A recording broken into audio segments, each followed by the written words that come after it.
God loved the world so much that he gave his son, and he gave him to a virgin, the Blessed Virgin Mary. And she, the moment he came in her life, went in haste to give him to others. And what did she do there? She did the work of the handmaid. Just serve. Just spread that joy of loving through service.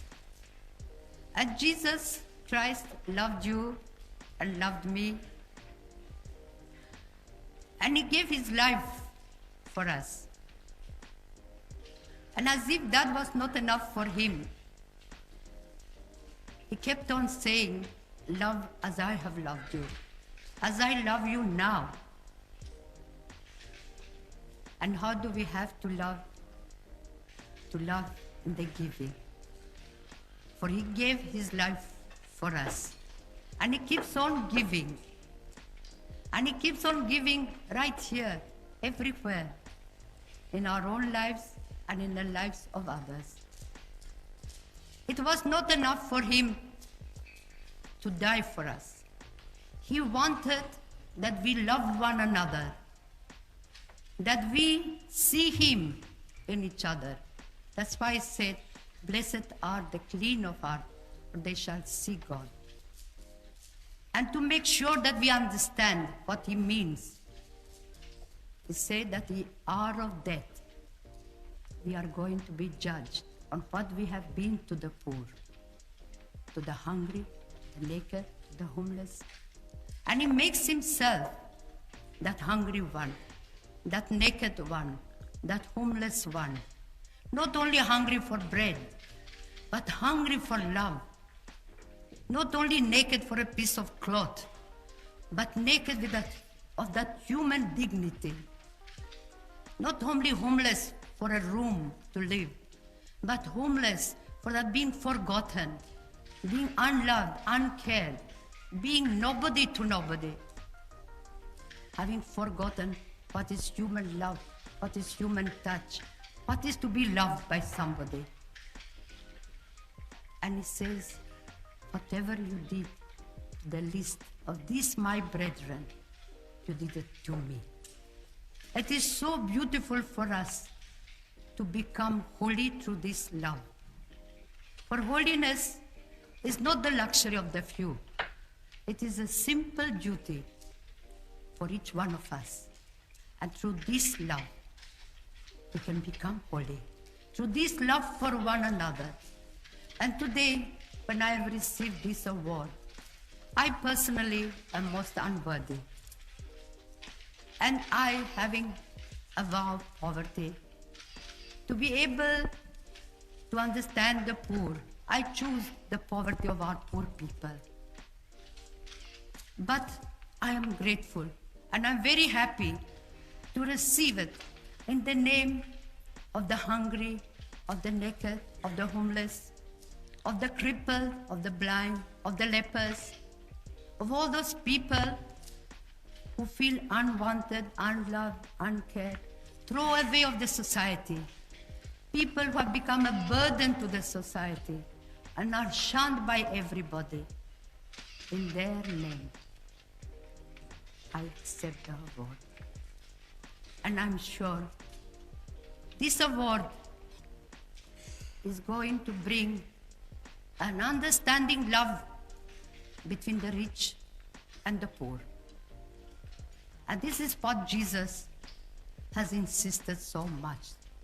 That's why Jesus came on earth, to proclaim the good news to the poor.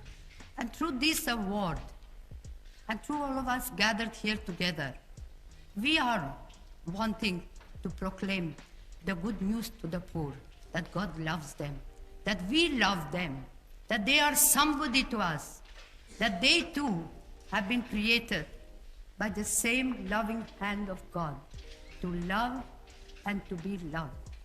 Our poor people are great people, are very lovable people.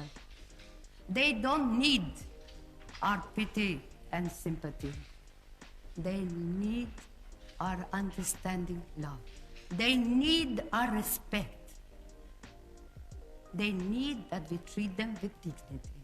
And I think this is the greatest poverty that we experience, that we have in front of them who may be dying for a piece of bread, but they die with such dignity. I never forget when I brought a man from the street. He was covered with maggots.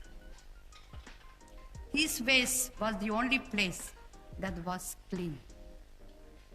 And yet that man, when we brought him to our home for the dying, he said just one sentence: I have lived like an animal in the street, but I am going to die like an angel, love and care. And he died beautifully. He went home to God. For death is nothing but going home to God. And he, having enjoyed that love, that being wanted, that being loved, being somebody to somebody at the last moment, brought that joy in his life. And I feel one thing I want to share with you all. The greatest destroyer of peace today is the cry of the innocent, unborn child. For if a mother can murder her own child in her own womb, what is left for you and for me to kill each other? Even in the scripture, it is written, even if mother could forget her child, I will not forget you. I have curved you in the palm of my hand. Even if mother could forget. But today, millions of unborn children are being killed. And we say nothing. In the newspapers, you read numbers of this one, of that one being killed, this being destroyed. But nobody speaks of the millions of little ones who have been conceived with the same life as you and I, with the life of God. And we say nothing. We allow it. To me, the nations who have legalized abortion, they are the poorest nation. They are afraid of little one. They are afraid of the unborn child. And the child must die because they don't want to feed one more child, to educate one more child. The child must die. And here I ask you, in the name of these little ones, for it was that unborn child that recognized the presence of Jesus when Mary came to visit Elizabeth, her cousin.